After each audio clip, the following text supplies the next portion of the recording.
ସାଙ୍ଗମାନେ ଜୟ ଜଗନ୍ନାଥ ସମସ୍ତଙ୍କୁ ମୋର ପ୍ରଣାମ। ଆପଣମାନଙ୍କୁ ସ୍ୱାଗତ କରୁଛି ମୋର ଏକ ନୂଆ ମିନି ବ୍ଲଗରେ।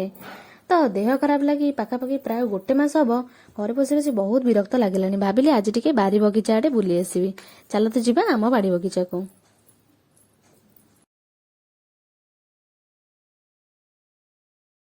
ପ୍ରଥମରେ ଦେଖନ୍ତୁ ଆମ ଅମୃତଭଣ୍ଡା ଗଛ କେତେ ସୁନ୍ଦର ହୋଇଛି। ଗତ ବର୍ଷ ଏଇ ଗଛରେ ବହୁତ ସାରା ଅମୃତଭଣ୍ଡା ହୋଇଥିଲା।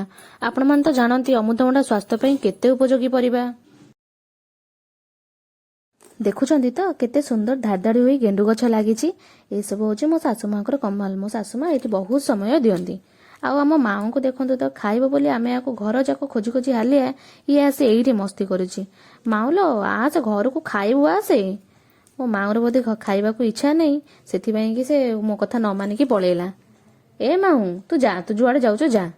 ତାପରେ ଏବେ ଚାଲନ୍ତୁ ଦେଖିବା ଆମ ବାରିରେ ଥିବା ଆମ୍ବ ଗଛ। କେତେ ସୁନ୍ଦର ଆମ୍ବ ହେଇଥିଲା ଏଇ ଗଛରେ। କି ମିଠା ଲୋ ମା ଏ ଗଛର ଆମ୍ବ। ମୁଁ ବହୁତ ଆମ୍ବ ପ୍ରେମୀ ଲୋକଟିଏ। ମାନେ କଣ ଜାଣିଛନ୍ତି ଏ କେଉଁ ଗଛର ଫୁଲ?